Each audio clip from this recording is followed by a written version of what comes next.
आऊज़ुबिल्लाहि मिनश्शैतानिर्रजीम बिस्मिल्लाहिर्रहमानिर्रहीम अस्सलामु अलैकुम वरहमतुल्लाहि वबरकातुहू। मोहतरम जनाब शौकत अली साहब, सदर कुल हिंद मजलिस इत्तेहादुल मुस्लिमीन उत्तर प्रदेश,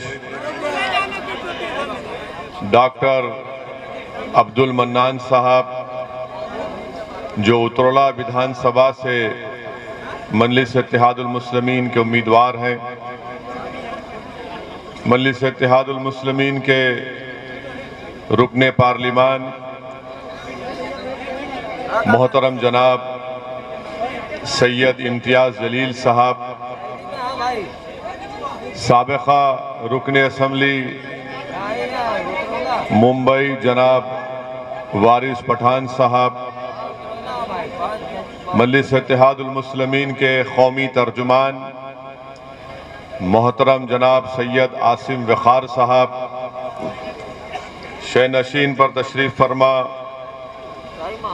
हमारे ज़िले की ख़वातीन की सदर मोहतरमा शाइस्ता जबीन साहिबा, ज़िला सदर मोहतरम जनाब जैद निज़ामुद्दीन साहब, डाइस पर मंच पर बैठे हुए मोहतरम जनाब पंडित राम निवास शुक्ला साहब, हरिराम तिवारी साहब, हरिओम वर्मा साहब, विजय कुमार पांडे साहब, सुरेश वर्मा साहब,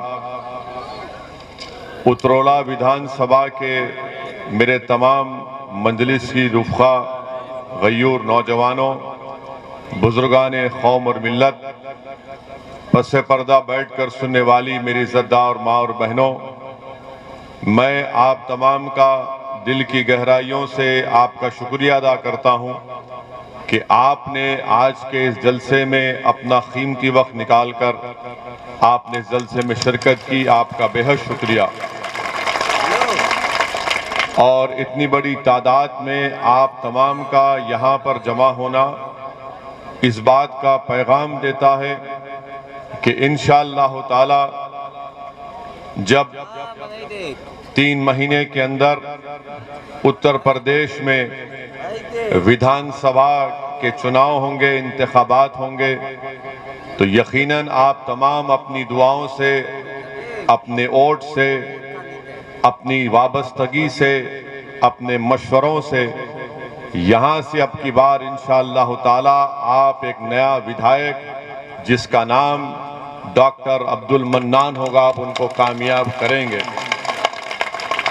मेरे अजीज दोस्तों और बुजुर्गों, चौथी बात यह है कि आपको एक अच्छे और मुखलिस शख्स को यहाँ से, इस असेंबली के हलके से, इस विधानसभा से बहैसियते अपना विधायक बनाकर उत्तर प्रदेश की विधानसभा में भिजाना बहुत जरूरी है, क्योंकि ना सिर्फ ये उतरौला बल्कि पूरे बलरामपुर जिले के लिए आपको एक काबिल, बेबाक और निडर विधायक की जरूरत है जो उत्तर प्रदेश की विधानसभा को सिर्फ कामयाब होकर जाकर ना बैठे, बल्कि वो कामयाब होकर उत्तर प्रदेश की विधानसभा में जब उतरौला की जनता उसको भिजाएगी तो वो उतरौला विधानसभा के जो तकालीफ हैं, जो मसाइल हैं, उसका हल तलाश करे। आपकी तकालीफ को वो अपनी जबान से उत्तर प्रदेश की विधानसभा में उठाए, चाहे मुख्यमंत्री किसी का भी हो। उतरौला की जनता को ऐसे एमएलए और विधायक की रुकने असेंबली की जरूरत है जो इस विधानसभा को, जो यहाँ पर तरक्याती काम ठप होकर रह गए, उन काम को हल करवा सके। और मुझे ये कहने में कोई शर्मिंदगी नहीं है कि इस विधानसभा में उतरौला के असेंबली हलके में सबसे बड़ा मसला रोड का मसला है। यहाँ पर रोड है ही नहीं, और मैं तो चाहूंगा कि नरेंद्र मोदी और उत्तर प्रदेश के मुख्यमंत्री गाड़ी में सफर करें, लखनऊ से यहाँ तक आए, और अगर उनकी कमर में और सर में दर्द ना हो तो हम भी कहेंगे कि रोड है यहाँ पर। उतरौला में, बलरामपुर में कहीं पर भी रोड नाम की चीज नहीं है। रोड की सख्त जरूरत है।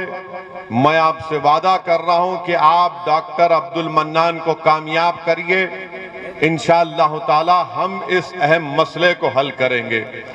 दूसरा, मैं उतरौला विधानसभा के उन किसानों से वादा कर रहा हूं जो गन्ने को उगाते हैं और बजाज चीनी मिल से उनको उनकी कीमत नहीं मिलती।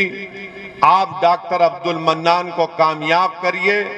48 घंटे के अंदर ये विधायक उस चीनी मिल के सामने बैठकर उनका इलाज करवा के आपको अपनी कीमत दिलवाएगा।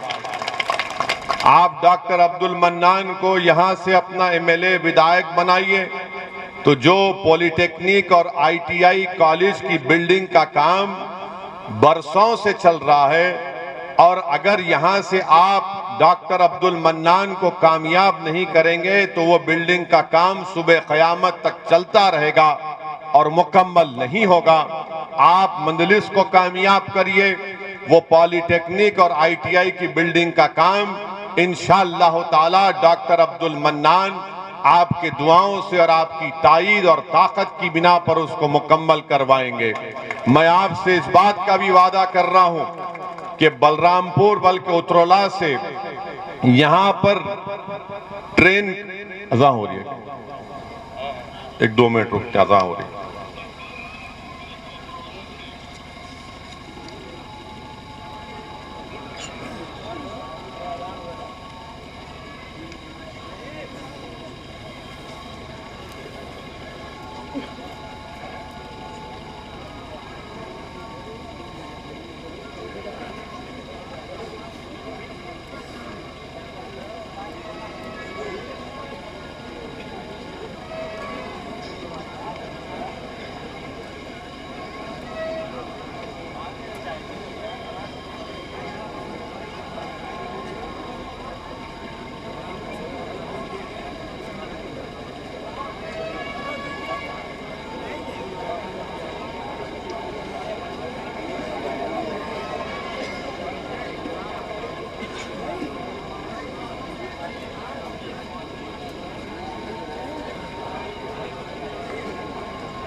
बिस्मिल्लाहिर्रहमानिर्रहीम। मैं आपसे अर्ज कर रहा था कि इस विधानसभा में रेलवे लाइन नहीं है। बीजेपी ने वादा किया था कि उतरौला से बलरामपुर होते हुए बहरेश तक एक रेल की लाइन डाली जाएगी, मगर वो काम नहीं हुआ। मैं आपसे वादा करता हूं कि इंशाअल्लाह ताला पार्लियामेंट के इस सेशन में मैं या इम्तियाज जलील साहब इस बात को पार्लियामेंट में उठाएंगे कि उतरौला से एक रेलवे की लाइन का काम शुरू किया जाए। गैजनवाह में यहाँ से रेलवे स्टेशन 28 किलोमीटर दूर है, और नहीं मालूम 5 साल में बीजेपी ने क्या किया। 6.5 साल में मोदी ने एक रेल की लाइन उतरौला से बहरेश तक नहीं डलवाई, मगर दिखाते हैं, वादा करते हैं, बड़े बड़ी हथेली में जन्नत दिखाते हैं। मेरे अजीज दोस्तों और बुजुर्गों, मैं आपसे वादा कर रहा हूं कि उतरौला में यहां पर अस्पताल की सख्त जरूरत है। अगर आप डॉक्टर अब्दुल मन्नान साहब को अपने वोट से कामयाब करेंगे तो इंशाअल्लाह ताला जो आपको अपने बीमार पेशेंट को, अपने बीमार रिश्तेदारों को गोंडा या लखनऊ ले जाना पड़ता, अगर आप एक अच्छे और सच्चे विधायक को कामयाब करेंगे तो मुझे यकीन है कि डॉक्टर अब्दुल मन्नान पूरी मेहनत और जुस्तजू करके उत्तरला में भी एक आलीशान गवर्नमेंट का अस्पताल यहाँ पर तामीर करवाएंगे, क्योंकि डॉक्टर साहब खुद एक डॉक्टर हैं और वो खुद इस बात से बखूबी वाकिफ हैं कि कैसे यहाँ पर खास तौर से गरीब आवाम को कितनी तकलीफ पहुँचती है जब उनके कोई अजीज व क़ारिब या फिर उनके भाई या बहन या उनके वालिद या वालदा बीमार होते हैं। मेरे अजीज दोस्तों और बुजुर्गों, मैं आपसे वादा कर रहा हूं कि डॉक्टर अब्दुल मन्नान साहब को आने वाले असेंबली के इलेक्शन में आप कामयाब करिए। जब यहाँ पर सैलाब का इतना बड़ा मसला आता है, पानी आ जाता है, कोई आवाज उठाने वाला नहीं है। मेरी आप तमाम से गुजारिश है कि इन अहम मसलों के ऊपर आप अपनी नजर रख के अपने वोट का सही इस्तेमाल करिए, क्योंकि विधायक का काम ये होता है कि वो सिर्फ असेंबली में जाकर अंधा या गूंगा ना बन जाए, बल्कि अपनी आवाज को उठाए, अपने क्षेत्र के, अपने हल्के के, कॉन्स्टिट्यूंसी के लोगों की तकालीफ को उठाए। आपने बीजेपी को वोट तो दे दिया, 300 उनके एमएलए विधायक बनाए, रुकने असेंबली को मुंतखब किया, मगर वो सरकार जो उत्तरला में यहाँ पर सबसे कम पढ़े लिखे लोग रहते हैं, लिटरेसी रेट, ये एजुकेशनली बैकवर्ड जिला है और यहाँ पर मुसलमान सबसे कम पढ़े लिखे हैं। आप बताइए, क्या आप अपना वोट का सही इस्तेमाल करेंगे या फिर आप उस झूठे और उन तमाम बकवास बातों में आकर हमको हमेशा खास तौर से मुसलमानों को ये कहा जाता है कि आप अपने वोट का सही इस्तेमाल करो।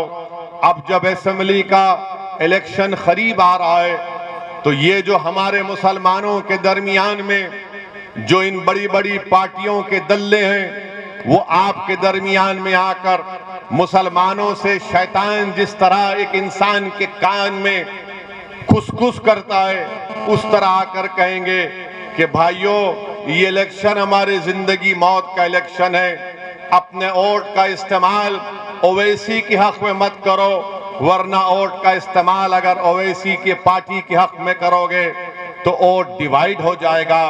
मैं उन तमाम लोगों से कह रहा हूं, तुम इब्लीस की तरह कानों में जाकर ये मत पढ़ो, बल्कि आओ और हमसे बात करके बताओ हमको, हम तुमको दलील देंगे, दलाइल की बुनियाद पर हम इनको बता देंगे कि मुसलमानों के वोट की वजह से बीजेपी नहीं जीत रही है। बीजेपी अगर मुल्क में 2 मरतबा नरेंद्र मोदी भारत के प्रधानमंत्री बने हैं और उत्तर प्रदेश में अगर बीजेपी की सरकार बनी है और अगर उत्तर प्रदेश में 2014 में समाजवादी, बीएसपी, कांग्रेस नाकाम हुई और बीजेपी के 70 के करीब 2014 में उनके एमपी कामयाब हुए और 17 में समाजवादी और कांग्रेस ने मिलकर इलेक्शन लड़ा, तब भी 300 असेंबली सीट पर बीजेपी कामयाब हो गई। 19 का इलेक्शन आया पार्लियामेंट का 2019 का, तो समाजवादी और बीएसपी मिलकर लड़े, तब भी सिर्फ 15 लोकसभा की सीट पर कामयाबी हासिल करे। बाकी पार्लियामेंट की सांसद की सीटों पर बीजेपी कामयाब हो गई। मैं आपको बड़ी ईमानदारी से कह रहा हूं और पूरी जिम्मेदारी के साथ आपसे कह रहा हूं कि 2014 में भी भारत के मुसलमानों में सिर्फ 8% मुसलमानों ने बीजेपी को वोट दिया था और 2014 में नरेंद्र मोदी को 34% हमारे हिंदू भाइयों ने वोट दिया था और जब 2017 के असेंबली के उत्तर प्रदेश के इंतखाबात आए तो 40% हमारे हिंदू भाइयों ने बीजेपी को वोट दिया। जब 2019 के पार्लियामेंट के इलेक्शन आए तो उत्तर प्रदेश में 75% हमारे हिंदू भाइयों ने बीजेपी को वोट दिया। 2019 में 75% मुसलमानों ने समाजवादी और बीएसपी को वोट दिया, तब भी उनके 15 जीते। मैं उत्तरोला के उन तमाम जिम्मेदारों से अर्ज कर रहा हूं, खास तौर से यहां पर जो सेकुलर जहन रखने वाले हमारे हिंदू भाई और बहन हैं, हमारे दलित और ओबीसी भाई और बहन हैं, हमारे मुसलमान हैं, मैं उनसे कह रहा हूं कि ये आदाद शुमार है, ये रिकॉर्ड मैं आपके सामने रख रहा हूं। फैसला आपको करना है, अपने वोट को जाया मत करो। याद रखो, अगर आप उत्तरोला से डॉक्टर अब्दुल मन्नान को कामयाब करेंगे तो यकीनन बातिल तूफानों में आप एक चिराग को रोशन करने के बराबर होगा। ये फिरका परस्ती के सैलाब में डॉक्टर अब्दुल मन्नान की कामयाबी एक उम्मीद की किरण नजर आएगी, न सिर्फ उत्तरोला की आवाम और जनता के लिए, बल्कि वो सेकुलर जहन रखने वाले उन तमाम भारत के लोगों को जिनके दिलों में आज भी गांधी अंबेडकर की मोहब्बत बरकरार है। हाँ, अगर वो लोग कामयाब होंगे तो याद रखो, ये कामयाबी सेकुलरिज्म की नहीं होगी।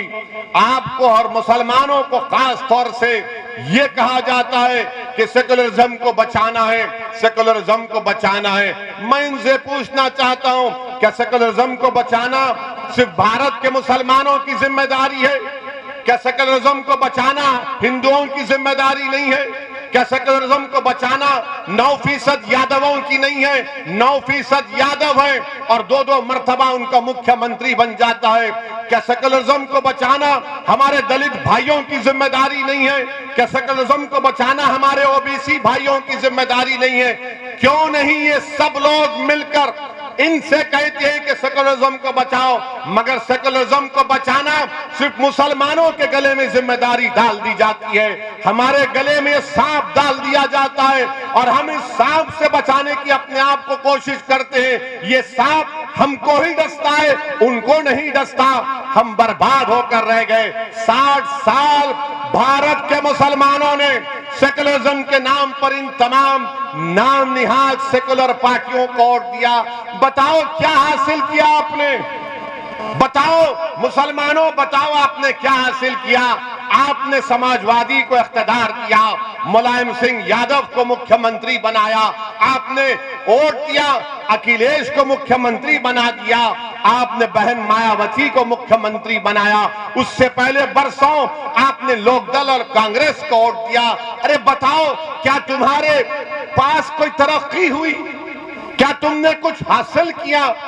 ये भी आपको बता रहा हूं कि हुकूमत की तरफ से ये बात नहीं बताई जाती, बल्कि माहिरीन ये कहते हैं कि भारत में अगर कोई बेटा अपने बाप से कम कमाता है, अगर कोई बेटा अपने बाप से कम पढ़ा लिखा है, अगर कोई बेटा अपने बाप से गरीब है, वो कौन है? वो मुसलमान है, वो मुसलमान है। और मैं सच्चाई के साथ आपसे कह रहा हूं, अपने घर में अपने बेटे को देखो, कहां है तुम और कहां है तुम्हारा बेटा? तुम अपनी जवानी में अगर आज कोई 60 साल का है तो अपने दिल पर हाथ रखकर पूछो कि अगर तुम्हारा बेटा 25 साल का है तो तुम 25 साल में क्या कमाते थे? उससे कम तुम्हारा बेटा आज कमा रहा है। इसको इंटरजेनरेशन मोबिलिटी कहती है। ये मुसलमानों में सबसे कम है। सबसे उत्तर प्रदेश में सिर्फ 2% मुसलमान ग्रेजुएट होते हैं, सिर्फ 2%। उत्तर प्रदेश में सबसे ज्यादा बच्चे और बच्चियां स्कूल के बाहर है, मुसलमान है। कौन इसका जिम्मेदार है? ओवैसी जिम्मेदार है। कौन जिम्मेदार है इसका? इसका जिम्मेदार आप हैं, क्योंकि आपको धोखा दिया गया। आपको हर चुनाव में आकर कहा गया कि जिंदगी और मौत की बात है, सेकुलरिज्म का मामला है, मुसलमानों एक होकर कभी समाजवादी को दे दो, कभी बीएसपी को दे दो। मुसलमानों, इस चुनाव में तुमको एक होना है अपने लिए, अपने मुस्तकबिल के लिए, अपने नौजवानों के मुस्तकबिल के लिए। आपने हमेशा वोट दिया इन पार्टियों को, मगर क्या तुमने कभी वोट दिया अपने आप को? क्या तुमने वोट दिया अपनी तरक्की के लिए, अपने बच्चों के स्कूल के लिए, उत्तरोला में एक रेलवे की लाइन के लिए, उत्तरोला में स्कूल और पॉलिटेक्निक के लिए, उत्तरोला में चीनी के मिल में कीमतों को दिलाने के लिए? यही बात मैं आप सर्च करने आया हूं कि आपको अपने वोट का सही इस्तेमाल करना है। डरने और घबराने की जरूरत नहीं है। अपने वोट से अपनी पार्टी के उम्मीदवार को कामयाब करिए। कोई समाजवादी का, बीएसपी का, कांग्रेस का कोई आकर कहेगा कि अगर डॉक्टर मन्नान कामयाब होगा तो क्या कर लेगा वो। कोई पूछेगा आपसे कि अगर मंजलिस के 10-15 एमएलए इंशाअल्लाह उत्तर प्रदेश में कामयाब हो गए तो क्या करेंगे। मैं उनको कह रहा हूं, आपसे मुखातिब हूं, अगर आपके दिल में ये वसवसा है, अगर आपके दिल में सवाल है, तो इसका जवाब यही है कि पूरे भारत की पार्लियामेंट में 540 के करीब पार्लियामेंट के सांसद के मेंबर हैं। उन 540 में मंजलिस के सिर्फ 2 हैं और अल्लाह का इतना बड़ा करम है, सदका नबी करीम सल्लल्लाहु अलैहि वसल्लम का, कि जब ये 2 दीवाने खड़े हो जाते हैं पार्लियामेंट को हिला के रख देते हैं। आपको इस तरह की जरूरत है, आपको इस तरह के विधायक और एमपी की जरूरत है। आपको कोई कव्वाली पार्टी में कोई हारमोनियम बजाने वाले की जरूरत नहीं है। आपको अगर ये पार्टी के जीत भी जाते तो क्या करते। आपने देखा कभी कव्वाली को? एक थाली मारने वाला होता है, एक तबलची होता है, एक हारमोनियम बजाता है, एक राग खींचता है। एक रब अब आगे इलेक्शन आ गया तो पूरी कव्वाली पार्टी आ गई मंजलिस के खिलाफ। एक हारमोनियम बजा रहा है, एक राग बजा रहा है, एक तबलची है। अरे तुम जो काम कर रहे हो, मैं मंजलिस के मुखालिफिन से कह रहा हूं, अरे तुम तो उस तवाइफ से भी बदतर हो।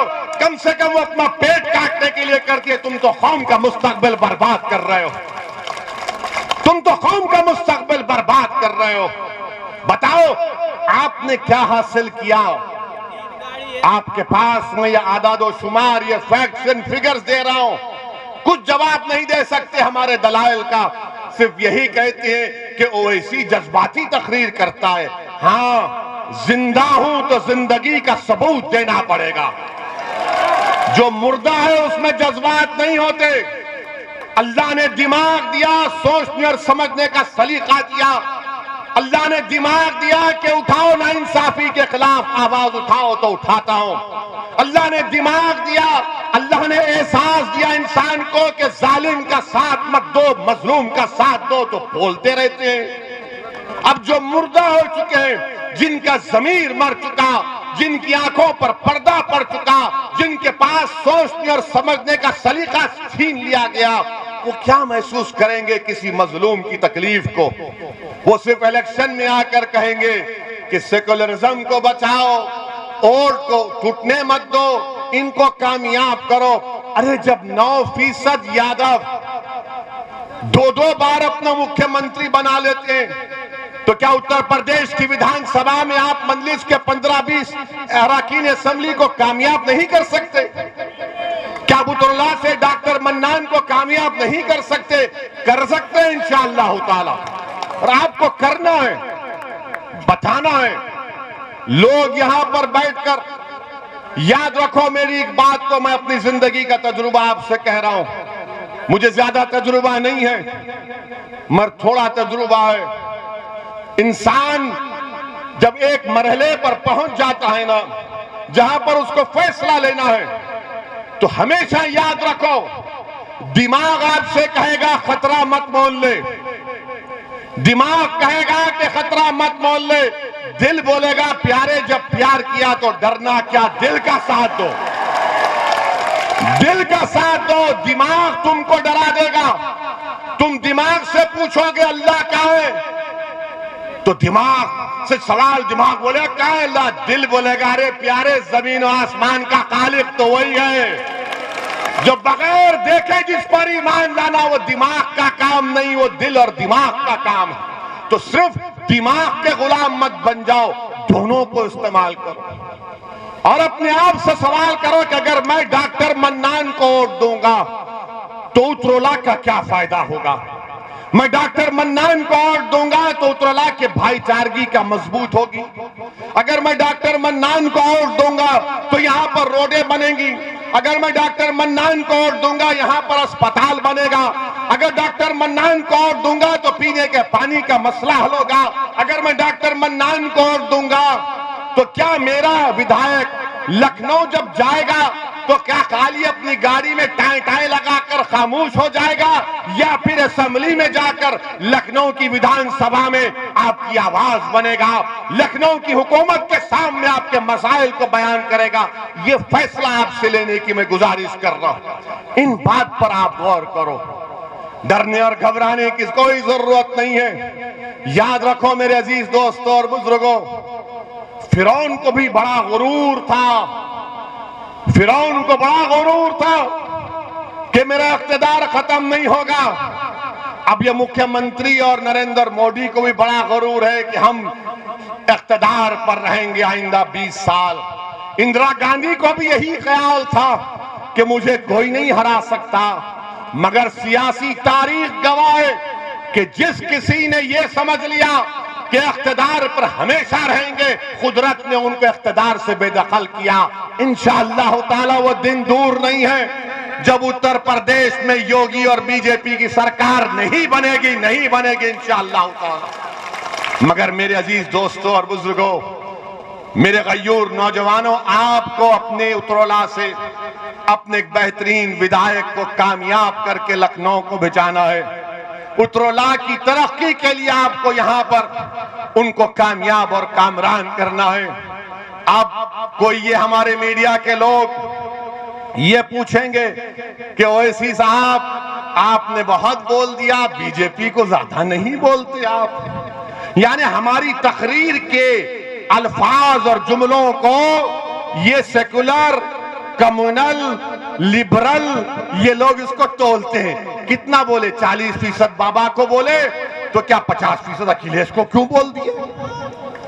ये तोलते हैं। और जब मोदी के सभा में जाते हैं तो ऐसा बैठते हैं, हाँ पप्पा जी बोल रहे हैं। समाजवादी के सभा में जाते हैं तो भाई नेता बोल रहा है, भैया जी बोल रहे हैं। और हम जब बोलते हैं तो कितना बोले तोलते हैं। हम क्या कोई टमाटर बेच रहे हैं यहां पर? हम आवाम के मसाइल को बयान कर रहे हैं, उतरौला की जनता की तकलीफ को बयान कर रहे हैं। हम तो मुस्तकबिल में आपके मसाइल का हल, उसका तरीका आपको बता रहे हैं। हम तो आपसे एक पैगाम दे रहे हैं कि कैसे आपको उत्तर प्रदेश में अपनी सियासी लीडरशिप को बनाना है। जब 9% यादव अपनी लीडरशिप को बना दिए, मुलायम सिंह यादव और उनके बेटे को अपना नेता बना दिया। दलित में हमारे जाटव भाई और बहनों ने बहन मायावती को अपना नेता बना दिया। कुर्मियों ने अपनी लीडरशिप वो अनुप्रिया पाटिल को बना दिया। आगरा के बाघेलों ने अपना नेता बाघेल साहब को बना दिया। ठाकुरों ने बाबा को अपना लिया। सबने अब ब्राह्मणों की एक पॉलिसी है।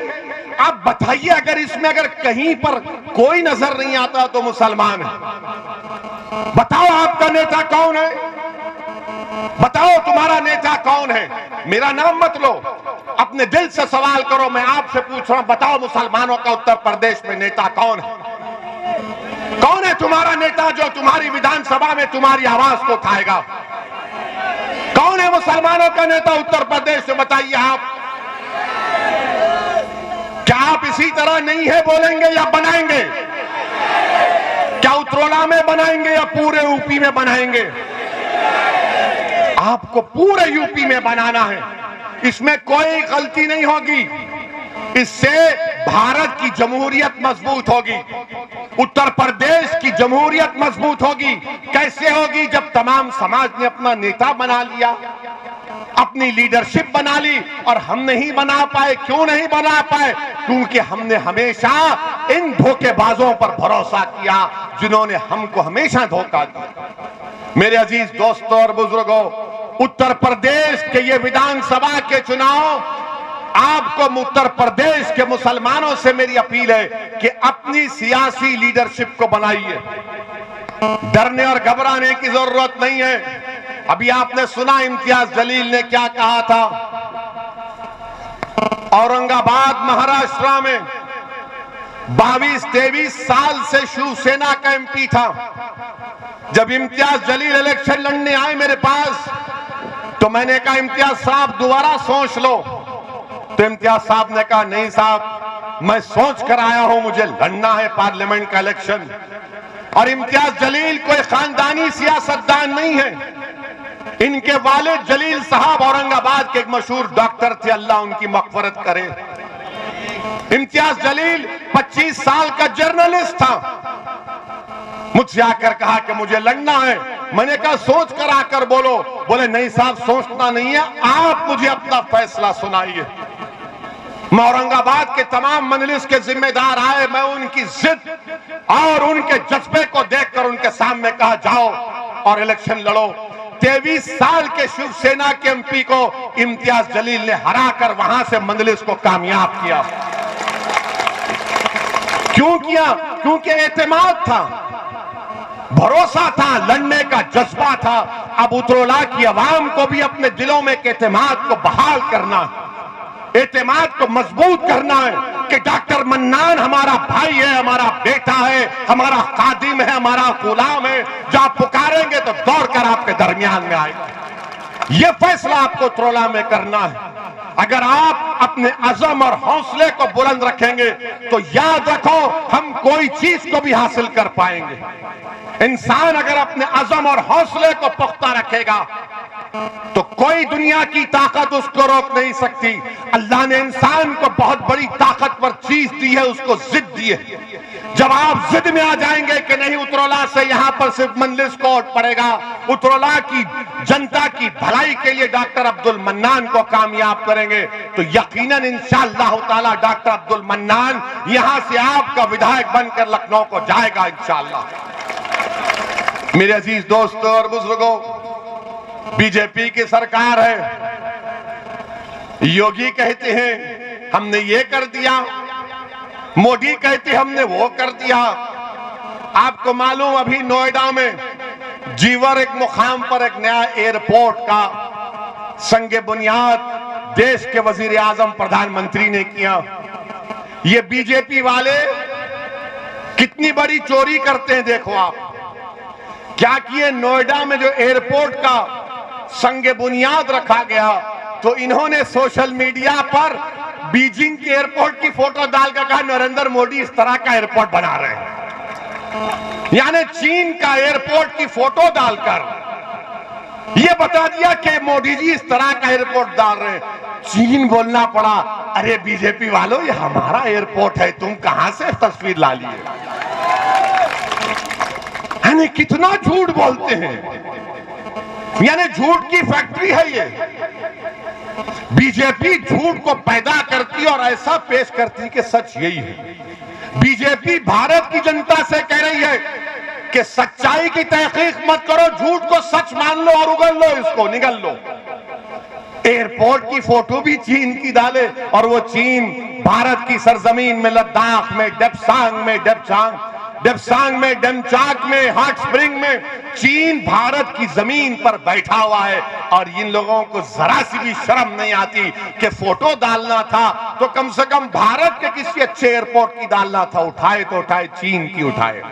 हाय मोदी जी, कितनी मोहब्बत है चीन से आपको, कितनी मोहब्बत है देश के प्रधानमंत्री को। और बाबा के बारे में जितना बोला जाए कम है। आज टीचर्स एलिजिबिलिटी टेस्ट था, टीईटी टेस्ट था। 18 लाख बच्चे और बच्चियां उस इम्तिहान की तैयारी कर रहे थे। एक रात पहले यानी कल रात अपने सेंटर पर जाकर कड़कड़ाती ही सर्दी में सेंटर के बाहर लेटकर बैठे थे रात भर। मगर जब सुबह इम्तिहान हाल में गए तो मालूम हुआ कि योगी आदित्यनाथ की सरकार में टीईटी का पेपर लीक हो गया। इम्तिहान का पेपर बाबा लीक हो गया और वो बच्चे जो महीनों से तैयारी कर रहे थे गरीब परिवार के, उनसे कहा गया कि अब दोबारा आइंदा महीने इम्तिहान होगा। बीजेपी वालों, तुम एक इम्तिहान का पेपर नहीं बचा सकते, तुम उत्तर प्रदेश के गरीब को क्या बचाओगे। एक इम्तिहान का पेपर बीजेपी नहीं बचा पाई, वो भी लीक हो गया। बाबा, ये ठोक दो की पॉलिसी में पेपर कैसा लीक हो गया बताओ योगी आदित्यनाथ। तो आप तो कहते ठोक देंगे, नाम बदल देंगे। अब बाबा बोलेंगे कि टीटी का नाम बदल देता हूं, पेपर लीक नहीं होगा। हर जगह नाम बदल देंगे, अरे पेपर लीक हो गया। 20 लाख बच्चे और बच्चियां जो आज प्राइमरी अपर प्राइमरी का इम्तिहान लिख रहे थे, टीचर्स का इम्तिहान, वो पेपर लीक हो गया। ये कौन सी सरकार है बीजेपी की जो गरीब नौजवानों को इतना मायूस कर देती। और फिर मेरे अजीज दोस्तों और बुजुर्गों, आपको मालूम कि उत्तर प्रदेश में आज उत्तर प्रदेश में गाय की बहुत इज्जत है, मुसलमान की नहीं है। गाय को इंसान से बड़ा इज्जत दी जाती है। ये मैं जिम्मेदारी के साथ कह रहा हूं। हमारे मंच पर हमारे पंडित राम निवास शुक्ला जी बैठे, हम उनके बाजू बैठे। अब टीवी वाले पूछेंगे ये ओवैसी बाबा के बाजू कैसे बैठ गया। ये बाबा में वो बाबा में जमीन आसमान का फर्क है। ये बाबा के दिल में इंसानियत से मोहब्बत है। ये बाबा के दिल में हर मजहब से मोहब्बत मानने वाले से मोहब्बत है। वो बाबा में मामला उल्टा है उनका। और ये बाबा नाम नहीं बदलना चाहते, ये बाबा ठोक दो कि नहीं, ये दिल से लगाने की बात करते हैं। आपको मालूम कि 2018 में लक्ष्मणपुर गांव बलरामपुर जिले में सितंबर 2018 में ये जो अपने आप को गाय का रक्षक मानते हैं, वो एक शख्स को पीटना शुरू कर दिए, खूब मारना शुरू कर दिए। तो उस शख्स ने कहा, अरे मुझे क्यों मार रहे हो, मेरी गाय है। तो बोले नहीं, तू काटने लेकर जा रहा है। अरे वो बोला कि अरे मैं हिंदू हूं, मुसलमान नहीं। बोले नहीं, तू काट रहा है। उसने कहा कि मेरा नाम कैलाश नाथ शुक्ला है, लक्ष्मणपुर गांव बलरामपुर जिला, सितंबर 2018। अरे वो ब्राह्मण था, उन्होंने उसको भी पीट दिया। देखते ही नहीं है बुनकरों का मसला, अंसारी भाइयों का। बिजली की कीमत इतनी आसमान को छू रही है, कोई फिक्र नहीं है बाबा को। कुरैश बरादरी के लोग बरसों से कारोबार करते हैं, उनको बर्बाद कर दिया गया। समाजवादी की सरकार थी, 2017 तक कोई स्लॉटर हाउस का परमिशन रिन्यू नहीं किया, मगर अब चुनाव आ गए तो समाजवादी बोलेगी हम सेकुलर हैं, ओवैसी की बातों में मत जाओ। मेरे अजीज दोस्तों और बुजुर्गों, बीजेपी ने अब यहां पर इतनी बड़ी तादाद में, अच्छा बाबा की हुकूमत का एक और कारनामा सुन लो आप। नरेंद्र मोदी की सरकार में नीति आयोग है। नीति आयोग ने लिखा कि पूरे भारत में सबसे ज्यादा गरीब लोग बिहार में हैं, 52%, फिर झारखंड में शायद 45 या 47, और तीसरे कहां पर है सबसे ज्यादा गरीब? कहां है? जोर से बोलो, डरो मत। दिल्ली की मोदी की नीति आयोग की रिपोर्ट कह रही है कि योगी आदित्यनाथ की सरकार है, बीजेपी की सरकार है, मोदी प्रधानमंत्री, योगी मुख्यमंत्री, और भारत में तीसरे सबसे ज्यादा गरीब लोग किसी प्रदेश में रहते हो तो उत्तर प्रदेश में रहते हैं। मुबारक हो योगी, क्या सरकार है। डबल इंजन की सरकार है ये। इतना डबल इंजन है कि गरीबी बढ़ती गई। पेट्रोल की कीमत, डीजल की कीमत आसमानों को छू रही है। गन्ने की बात नहीं करेंगे, जिन्ना की बात करेंगे। गन्ने की कीमत की बात नहीं करेंगे, जिन्ना की बात करेंगे। अरे जिन्ना से हमको कोई वास्ता ही नहीं है। उस जिन को तो हमने बंद करके 75 साल पहले फेंक दिया कि जा पाकिस्तान, ये भारत मेरा है। मगर योगी और बीजेपी आरएसएस को जिन्ना जिन्ना की फिक्र, हमको गन्ने गन्ने की कीमत की फिक्र। मेरे अजीज दोस्तों और बुजुर्गों, और फिर उत्तर प्रदेश में ये आपको बड़ी तकलीफ होगी बीजेपी के लोगों को। यहां पर 25 और 29 साल के नौजवान कितने हैं? हाथ तो उठाओ, डरो मत। अच्छा, आप मेरी बात सुनो, हाथ नीचे रख लो। अटेंडेंस में आपका नाम लिखा गया। 25 और 29 साल के दरमियान में 2017 में 15% ऐसे बच्चों को नौकरी की जरूरत थी 2017 में। अब 2021 में वो बढ़ते बढ़ते 23% हो चुके हैं। 25 और 29 साल के बच्चे 23% को नौकरी की जरूरत है। तो योगी आदित्यनाथ और मोदी ने क्या किया? नौकरी मत कर, गाय रक्षक बन जाओ। नौकरी मत कर, मॉब लिंचिंग में लपेट जाओ। नौकरी मत कर, ये देख के कोई मजहब तो तब्दील नहीं कर रहा है। अरे नौजवानों, क्या तुमको नौकरी नहीं चाहिए?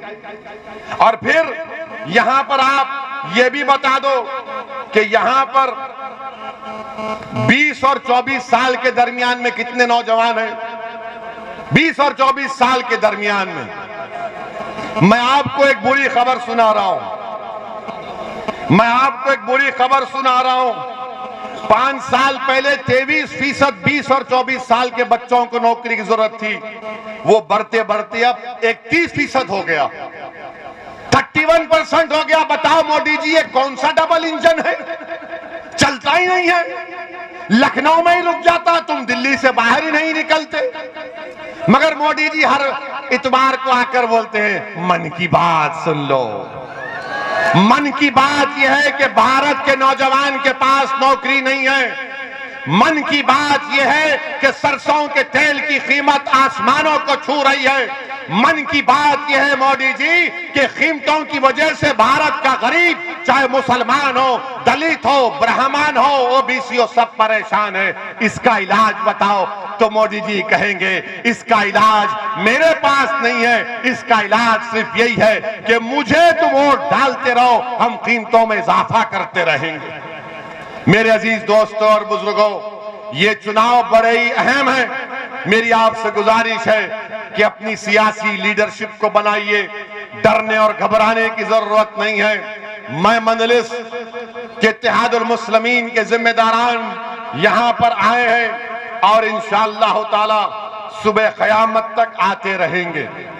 मैं सिर्फ एक इलेक्शन या 2 इलेक्शन लड़ने के लिए नहीं आया हूं। मैं आया हूं तो अल्लाह जब तक जिंदा रखेगा मैं आता रहूंगा। मेरी जमात को आप अपने दुआओं से मजबूत करते रहेंगे। मुझे आपके खून की जरूरत नहीं है, मुझे आपकी दुआओं की जरूरत है। मुझे तुम्हारे खून की जरूरत नहीं है, मुझे तुम्हारे दुआओं की जरूरत है। मुझे तुम्हारी दुआओं की जरूरत है। मैं यहां पर अपनी मकबूलियत, अपनी अना के लिए नहीं आया हूं, न कभी आऊंगा। मैं यहां पर मुसलमानों के लीडरशिप को बनाने आया हूं, जैसे दीगर समाज ने अपनी लीडरशिप बनाई। उत्तर प्रदेश में मुसलमानों को अपनी लीडरशिप बनाना पड़ेगा। मैं यहां पर इसलिए आया हूं कि भारत में मुसलमानों के लिए एक और अहम मसला है CAA का। CAA का कानून मुसलमानों के लिए जिंदगी और मौत का कानून है। ये याद रखो मेरी इस बात को। योगी आदित्यनाथ हमको धमकी दे रहे हैं कि एक शख्स आ रहा है और माहौल को बिगाड़ रहा है। योगी आदित्यनाथ, उत्तर प्रदेश में कितना अच्छा माहौल हमने देख लिया। आज टीटी का इम्तिहान में पेपर लीक हो गया, मगर मैं भारत के मुसलमानों से और उत्तर प्रदेश के मुसलमानों से, उत्तर प्रदेश के सेकुलर जहन रखने वाले हिंदू भाइयों से कह रहा हूं कि CAA कानून के खिलाफ हमको आवाज उठाना है। इस कानून को नरेंद्र मोदी की सरकार को वापस लेना है। जैसा किसानों के एहतजाज पर मोदी ने उन किसान कानून को वापस लिया, ये कानून भी भारत के संविधान के खिलाफ है। ये मजहब की बुनियाद पर बनाया गया। मगर जब मैं इस बात का मुतालबा करता हूं, पूरी पार्लियामेंट में एक तरफ असदुद्दीन ओवैसी भारत के मुसलमानों की आवाज बनकर उनका नुमाइंदा बनने की कोशिश करते हुए, मैं और इम्तियाज जलील ने इस कानून को बीजेपी के 300 एमपीओं के सामने कहा कि जिस तरह गांधी ने उस वक्त के अफ्रीका में सफेद फार्म हुकूमत के गलत कानून को फाड़ दिया था, ओवैसी भी इस कानून को फाड़ता है, इस कानून को रिजेक्ट करते हैं। कहां थी समाजवादी, कहां थी कांग्रेस? जब हमारा कानून हमारे खिलाफ बनता है तो खाली जुमले बोलकर बैठ जाते हैं।